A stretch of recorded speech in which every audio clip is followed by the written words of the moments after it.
Hello everyone. तो आज का हमारा टॉपिक रहेगा अपोहा तंत्र। आरपीएससी सेकंड ग्रेड में हमने सिलेबस स्टार्ट किया हुआ है। कंप्लीट इंडियन ज्योग्राफी के हम यहाँ पर सिलेबस कंप्लीट करेंगे, सब टॉपिक करेंगे। बच्चों के यहाँ पर मेरे साथियों के यहाँ पर मैसेज आते हैं कि कंप्लीट सिलेबस करवाना, कंप्लीट ही टॉपिक करवाएंगे। इंडियन ज्योग्राफी जब हमने स्टार्ट की है तो इसके कंप्लीट टॉपिक लेंगे। तो पहला जो हमारा टॉपिक था भौतिक प्रदेश का और जो भारत की स्थिति और विस्तार है, दो टॉपिक इसमें कंप्लीट हो गए, ठीक है। और आज इसका इंडियन ज्योग्राफी का आज ये तीसरा टॉपिक है अपोहा तंत्र। आज से हम अपोहा तंत्र स्टार्ट करते हैं। ये थोड़ा बड़ा टॉपिक है तो इसकी वीडियो कुछ ज़्यादा बन जाएगी। तो चलिए आज हम स्टार्ट करते हैं। तो अपोहा तंत्र जो है उसको हम यहाँ पर तीन क्षेत्र के हिसाब से पढ़ेंगे, तीन तंत्र के हिसाब से पढ़ेंगे, जैसे हिमालय नदी तंत्र, महाद्वीपीय नदी तंत्र और अंतःस्थलीय नदी तंत्र, ठीक है। तो हिमालय नदी तंत्र में देखने को मिलेगा सिंधु नदी तंत्र, गंगा नदी तंत्र और ब्रह्मपुत्र नदी तंत्र, ठीक है। इन सबको हम देखेंगे डिटेल से। इसके बाद हमें देखना है प्रायद्वीपीय नदी तंत्र, महानदी, गोदावरी, कृष्णा, कावेरी, नर्मदा और ताप्ती। इन नदियों को हम देखेंगे एक एक करके। फिर आएगी अंतःस्थलीय नदी तंत्र, लूणी, घग्गर, ये जो हम पढ़ते राजस्थान में भी हम इसको पढ़ते हैं अंतःस्थलीय नदी तंत्र को, तो वहाँ भी देख लेंगे राजस्थान के उसमें। तो मेन अपना जो मकसद है ये हिमालय नदी तंत्र, प्रायद्वीपीय नदी तंत्र को पढ़ने का है।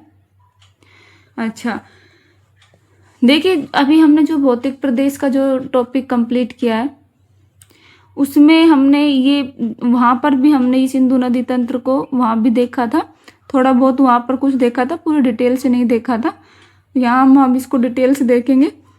और ये जो प्रायद्वीप जो भाग देखा था उसमें वहाँ भी थोड़ा बहुत इनके बारे में बताया गया था। तो भौतिक प्रदेश को आप एक बार देख लेंगे तो ये चीज़ समझ में आ जाएगी प्रायद्वीपीय नदी तंत्र का हिस्सा कौन सा है, हिमालय वाला क्षेत्र कौन सा है, वहाँ से चीज़ समझ में आ जाएगी। इसके बाद आप ये नदी वाला चैप्टर कर सकते हैं आराम से, ठीक है। तो सबसे पहले हम देखते हैं जो हिमालय नदी तंत्र है और प्रायद्वीपीय नदी तंत्र है उनमें थोड़ा सा डिफरेंस किस चीज़ का है ये देखते हैं। तो जल स्रोत को लेकर है कि जो हिमालय नदी तंत्र है उसमें जल का स्रोत क्या है, हिमनद और मानसून है। वहीं प्रायद्वीपीय नदी तंत्र में मानसून है, ठीक है।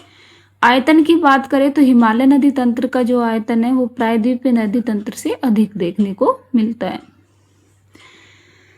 अच्छा, नदी द्रोणियाँ की बात करें तो हिमालय नदी तंत्र में बड़ी नदी द्रोणियाँ आती है और प्रायद्वीपीय नदी तंत्र में अपेक्षाकृत इनसे छोटी होती है। हिमालय नदी तंत्र डेल्टा का निर्माण करती है, वहीं प्रायद्वीपीय नदी तंत्र डेल्टा और एस्चुरी का निर्माण करती है, सदाबहार रहती है। और जो प्रायद्वीपीय नदियाँ रहेगी वो कैसी रहेगी, मानसूनी या मौसमी नदियाँ रहती है। चलिए अब हम एक एक करके नदियों को पढ़ते हैं। तो सबसे पहले हम हिमालय नदी तंत्र को देखते हैं। हिमालय नदी तंत्र में सब इससे पहले सिंधु नदी तंत्र को देखते हैं। अभी सिंधु नदी तंत्र में बहुत सारी नदियां हैं। सिंधु नदी है, सिंधु नदी के साथ साथ ये 5 नदी है, पंचनद देखने को मिलेगा। अच्छा, वहाँ पहले भी पढ़ चुके हैं इस चीज को, यहाँ से हम फिर देख सकते हैं। पंचनद कौन कौन से, झेलम, चिनाब, रावी, व्यास, सतलज। इसको इस प्रकार से क्रम से ही याद कर लेना, झेलम, चिनाब, रावी, व्यास, सतलज। एक दो बार बोलेंगे तो याद हो जाएगा, ज्यादा टफ नहीं है ये, ठीक। इसके बाद आगे हम इसको जो सिंधु नदी तंत्र है इसको हम थोड़ा डिटेल से मैप के हिसाब से देखते हैं। तो जैसे हमारा ये इंडिया का ये अपने मैप बनाया हुआ है, इंडिया का मैप है ये, ठीक है। अब इसमें हम नदी तंत्र को देखते हैं। तो देखिए यहाँ से ये सिंधु नदी जो है ये कैलाश पर्वत से निकलती, मानसरोवर झील कैलाश पर्वत से निकलती है, ये वोखरचू हिमनद है, ठीक है। यहाँ से ये नदी निकलती है, कौन सी, सिंधु नदी, और यहाँ से इंडिया में प्रवेश करती है दमचौक नामक स्थान से। इंडिया में कहाँ से प्रवेश कर रही है, दमचौक नामक स्थान से प्रवेश कर रही है। और यहाँ से ये लद्दाख जम्मू कश्मीर में होते हुए और यहाँ पर चिल्लास नामक स्थान से ये वापस पाकिस्तान में वापस इंडिया से निकल जाती है और पाकिस्तान में प्रवेश कर जाती है। तो दमचौक से प्रवेश की और चिल्लास से निकल जाती है सिंधु नदी तंत्र। आगे ये मिठानकोट पाकिस्तान में चली जाती है। अच्छा, यहाँ से राकस झील से, कौन सी झील है? राकस झील है, जहाँ से कौन सी? सतलज नदी निकलती है। सतलज नदी यहाँ इंडिया में, देखो इंडिया में जब प्रवेश करती है तो सिपकिल्ला दर्रा से जाती है। कौन सा दर्रा है यहाँ पर? सिपकिल्ला दर्रा। ठीक है, सिपकिल्ला दर्रा से ही प्रवेश करेगी और यहाँ से प्रवेश करने के बाद ये बाद में मिठानकोट के पास ही पाकिस्तान में सिंधु नदी से मिल जाती है। तो सिंधु नदी और सतलज नदी दोनों कहाँ मिलती है? मिठानकोट पाकिस्तान में। यहाँ चीज समझ में आ गई। यहाँ ऊपर से कौन सी आई है? सिंधु नदी, और यहाँ से कौन सी आई है? सतलज नदी। ठीक है, अब इनके बीच में इन और नदी आती है, कौन कौन सी? झेलम नदी, चिनाब नदी, रावी नदी और व्यास नदी। ये नदियां और आती है, इनके बीच में रहती है, सिंधु सतलज के बीच में ये रहती है। कौन कौन सी? झेलम, चिनाब, रावी और व्यास नदी। अच्छा, जो झेलम नदी है वो कहाँ से निकलती है? तो ये जम्मू कश्मीर से निकलती है झेलम नदी। और जम्मू कश्मीर में कहाँ? शेषनाग झील से। जम्मू कश्मीर में कहाँ से निकलेगी? शेषनाग झील से निकलती है और आगे जाके ये इसमें मिल जाएगी सतलज में। अच्छा, जो चिनाब नदी है वो यहाँ पर दर्रा बना हुआ है हिमाचल प्रदेश में, बारालाचला दर्रा। इस बारालाचला दर्रा से कौन सी नदी निकलती है? चिनाब नदी निकलती है। और यही हिमाचल प्रदेश में ही एक और दर्रा देखने को मिलता है, वो कौन सा है? रोहतांग दर्रा। और यहाँ से रावी नदी निकलती है। और यहाँ जब हम आगे चलते हैं व्यास कुंड देखने को मिलता है हिमाचल प्रदेश में ही। तो हिमाचल प्रदेश में व्यास कुंड से व्यास नदी निकलती है। ठीक है, तो ध्यान रखना यहाँ पर हिमाचल प्रदेश से 3 नदियां निकल गई। कौन कौन सी? चिनाब, रावी और व्यास।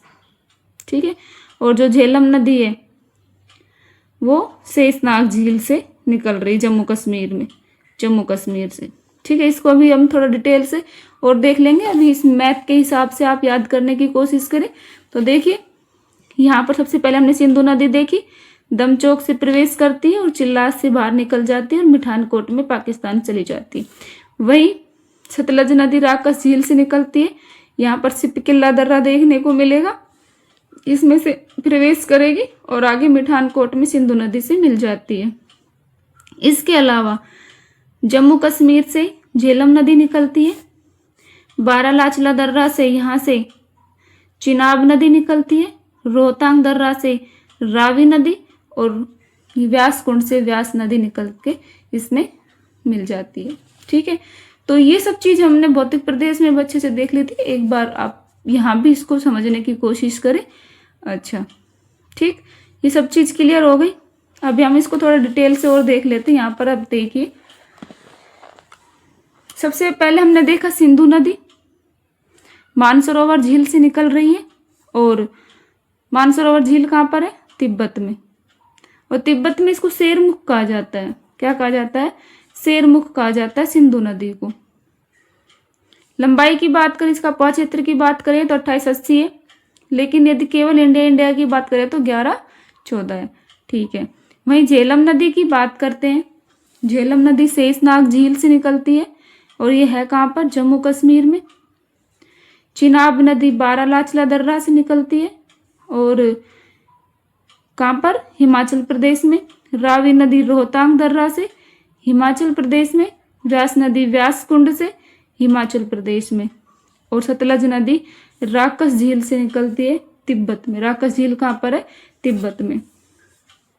ठीक है, इसको इस तरीके से भी याद कर सकते हैं। देखो, सिंधु और सतलज तो याद रह जाएगी। सिंधु मानसरोवर झील से तिब्बत से, और सतलज नदी है वो राकस झील तिब्बत से निकलती है। ये जो 3 नदियां हिमाचल प्रदेश में है, कौन सी? चिनाब। चिनाब ये बै से भी आप बोल सकते हो चिनाब, लगातार बै से बोलेंगे बारालाचला। रावी रै से रावी नदी और रै से रोहतांग दर्रा हो जाएगा। व्यास से व्यास कुंड हो ही रहा है। ठीक है, ये याद रह जाएगा, कोई ज्यादा खास इसमें है नहीं है। ठीक, इनको अच्छे से याद करना, ये यहाँ से पूछा जाता है सवाल। अच्छा, जो झेलम नदी है वो कश्मीर घाटी का निर्माण करती है। कौन सी घाटी? कश्मीर घाटी। वही चिनाब नदी है वो किलोंग घाटी का निर्माण करेगी, और रावी नदी जम्मू घाटी का निर्माण करेगी, और व्यास नदी कुल्लू घाटी का निर्माण करेगी। अब इन एक एक नदियों को, सिंधु नदी, झेलम, चिनाब, रावी, व्यास और सतलज, इनको एक एक करके इनकी पूरी जो डिटेल है उनको अच्छे से अब हम देख लेते हैं।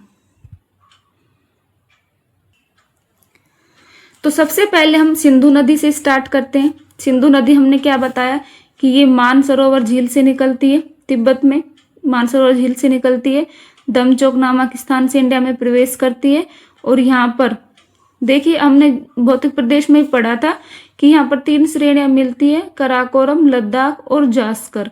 तो जो ये लद्दाख और ये जास्कर जो 2 श्रेणियां हैं, इनके बिल्कुल समानांतर बहती है सिंधु नदी। कौन कौन सी? ये लद्दाख पर्वत श्रेणी और ये जास्कर पर्वत श्रेणी इसके समानांतर बहेगी, और फिर चिल्लास नामक स्थान से बाहर वापस पाकिस्तान में चली जाती है। इसके साथ हम देखते हैं यहाँ पर सिंधु नदी के पर ही क्या है, एक बुंजी नामक स्थान है। बुंजी स्थान का नाम है बुंजी, और वहां विश्व का सबसे गहरा गार्ज देखने को मिलता है। ठीक है, ये बोखरचू हिमनद है, ग्लेशियर जिसको हम बोलते हैं, बोखरचू ग्लेशियर से निकलती है। ये की डिटेल अब हम थोड़ा देख लेंगे, क्लियर हो जाएगा। तो कुल लंबाई हो गई इसकी 2880 किलोमीटर। वहीं भारत में कितने हो गए? 1114। अच्छा, सिंधु तिब्बत में कैलाश पर्वत श्रृंखला पर स्थित बोखरचू हिमनद के समीप मानसरोवर झील से निकलती है। देख लिया हमने इसको पहले ही, क्लियर हो गया। ठीक है, उसके बाद हम देखते हैं कि सिंधु नदी को तिब्बत में किस नाम से जानते हैं? शेरमुख के नाम से जानते हैं। तिब्बत में इसको कहा जाता है शेरमुख। भारत में दमचौक स्थान से प्रवेश करेगी और चिल्लास नामक स्थान से पाकिस्तान में चली जाएगी। ठीक है, सिंधु नदी लद्दाख और जास्कर पर्वत श्रेणियों की समानांतर बहती है, हमने देख लिया था इसको। लेह शहर सिंधु नदी के तट पर है। एक शहर का नाम है लेह, जो सिंधु नदी के ही तट पर है। सिंधु नदी जम्मू कश्मीर के बुंजी नामक स्थान पर हिमालय में विश्व के सबसे गहरे गार्ज या महाखंड का निर्माण करती है। ठीक है, जम्मू कश्मीर में सिंधु नदी पर कौन सा स्थान है? बुंजी। उस बुंजी वाले स्थान पर क्या है? सबसे गहरा गार्ज देखने को मिलता है। चलिए, पंचनद का संयुक्त जल पाकिस्तान के मिठानकोट नामक स्थान पर सिंधु नदी में मिल जाता है। ये सब हम देख लिया था। मिठानकोट वाले स्थान पर इसका जो सिंधु नदी है उसके साथ उसकी जो पंचनद है, यानी वो जो 5 नदियां, वो आकर उसमें मिठानकोट में आकर मिल जाती है। ठीक, इससे आगे हम देखते हैं कि कराची के समीप अरब सागर में सिंधु नदी डेल्टा बनाती है। क्या बनाती है? डेल्टा। और डेल्टा कैसा है? चापाकार डेल्टा है। कहाँ बनाती है? कराची के समीप। सिंधु नदी जल विवाद, ये पहले देख लिया था, एक बार और देख लो। सिंधु नदी जो जल विवाद है उसके लिए एक समझौता हुआ था, सिंधु नदी जल समझौता, रेमंड की सहायता से। कब हुआ था? 1960 में। जिसमें भारत की ओर से कौन थे? नेहरू जी। और पाकिस्तान की ओर से क्या थे? अयूब खां थे। ठीक है, नेहरू और अयूब खां के बीच में ये सिंधु जल समझौता हुआ था। ये क्या था? जो अभी हम ये नदियां पढ़ के आए, सिंधु, झेलम, चिनाब, रावी, व्यास, सतलज, इसमें जल के बंटवारों को लेकर था ये। तो इसमें क्या है कि इसमें ये डिसीजन लिया गया इस समझौते के द्वारा कि ये जो 3 नदियां हैं, झेलम, चिनाब, सिंधु, झेलम और चिनाब जो है उसका 20% भारत को पानी मिलेगा। वहीं रावी, व्यास, सतलज पर इसका 80% अधिकार रहेगा भारत का। ठीक, इनकी सहायक नदियों की और बात करें सिंधु नदी की, इसके अतिरिक्त और कौन कौन सी सहायक नदी है? तो देखिए कौन सी मिलती है? बोलन नदी, काबुल नदी, गिलगित नदी, हुंजा नदी, नुब्रा नदी, और सियाचिन है। सियाचिन एक ग्लेशियर है, नुब्रा नदी के द्वारा सियाचिन ग्लेशियर का निर्माण होता है।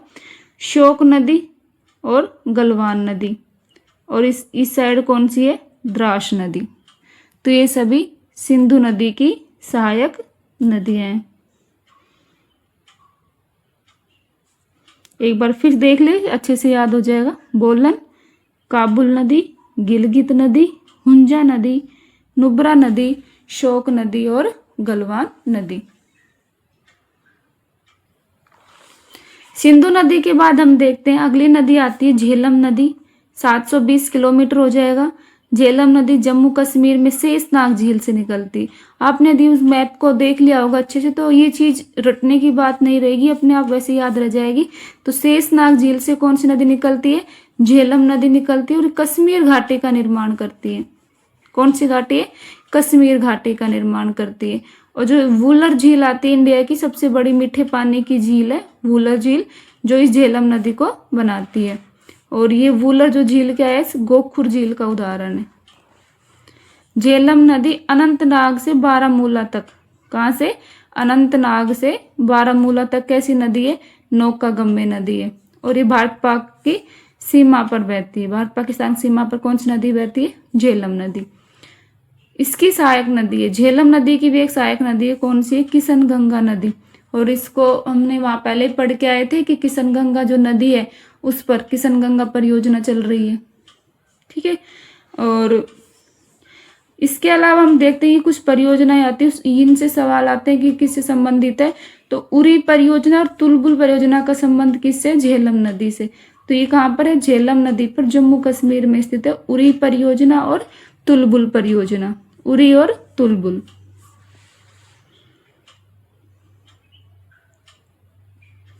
अच्छा, उसके बाद हम देखते हैं चिनाब नदी। 1180 किलोमीटर हो गया। सिंधु नदी की सबसे बड़ी सहायक नदी में मानी जाती है चिनाब नदी। और चिनाब नदी हिमाचल प्रदेश में बारालाचला दर्रा से निकलती है। कौन सा दर्रा हो गया? बारालाचला दर्रा से। चिनाब, बै, बारालाचला। बै बड़ी भी, इससे भी याद कर सकते हैं, बड़ी, और बारालाचला दर्रा। चिनाब नदी को हिमाचल प्रदेश में चंद्रभागा नदी कहते हैं। हिमाचल प्रदेश में चंद्रभागा नदी के नाम से भी जानता है किसको? चिनाब नदी को। इस पर 3 परियोजनाएं कौन कौन सी? दुलहस्ती, सलल परियोजना और बगलीहार परियोजना।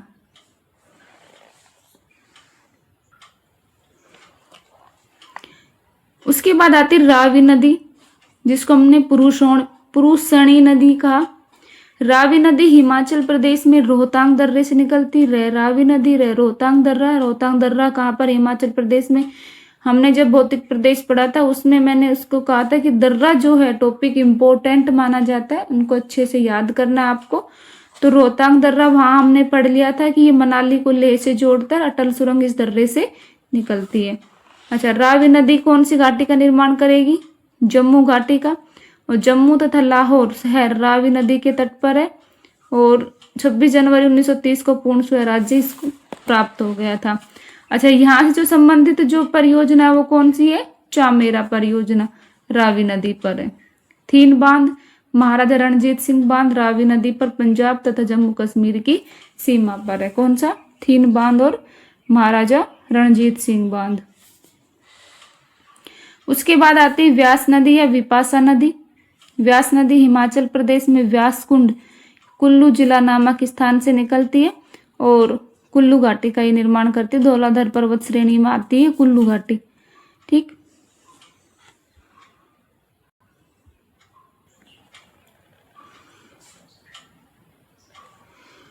इसके आगे हम देखते हैं कि जो व्यास नदी है वो हिमाचल प्रदेश में नैना देवी के समीप गहरे गार्ज का निर्माण करती है और पंजाब के हरीके नामक स्थान पर सतलज नदी में मिल जाती है। जो हरीके बैराज है वहां पर पंजाब में, वहां पर सतलज नदी के साथ ये मिल जाती है। और यहाँ से इंदिरा गांधी नहर निकलती है। इस हरीके बैराज से ही इंदिरा गांधी नहर निकलती है। ये जो विश्व की सबसे लंबी मानव निर्मित नहर मानी जाती है इंदिरा गांधी नहर। पोंग बांध हिमाचल प्रदेश में व्यास नदी पर स्थित है। कौन सा बांध? पोंग बांध। कौन सी नदी पर है? व्यास नदी पर। और यहाँ पर जलाशय कौन सा है? महाराणा प्रताप सागर हिमाचल प्रदेश में। इसके बाद देखने को मिलती अगली नदी सतलज नदी, जिसकी लंबाई कितनी? 1450 किलोमीटर। भारत में 1050 किलोमीटर देखने को मिलती है। सतलज नदी कैलाश पर्वत के समीप राकस झील से निकलती है। कौन सी झील होगी? राकस झील हो गई। और भारत में प्रवेश किला दर्रा से प्रवेश करती है। हिमाचल प्रदेश और पंजाब में बहती हुई पाकिस्तान में प्रवेश कर जाती है। और यहाँ पर भाखड़ा नांगल परियोजना देखने को मिलती है पंजाब और हिमाचल प्रदेश में। जलाशय कौन सा हो गया? गोविंद सागर। और सबसे ऊंचा गुरुत्वीय बांध हो गया भाखड़ा बांध। अच्छा, भाखड़ा बांध कहाँ पर देखने को मिलता है? हिमाचल प्रदेश में। और नांगल बांध देखने को मिलता है पंजाब में। ठीक है, तो ये जो हमारा सिंधु नदी तंत्र है वो कंप्लीट हो गया। अगली वीडियो में हम गंगा नदी तंत्र और ब्रह्मपुत्र नदी तंत्र को कंप्लीट कर लेंगे। वीडियो आपको अच्छी लगी हो तो लाइक कर देना और चैनल को सब्सक्राइब कर देना। धन्यवाद।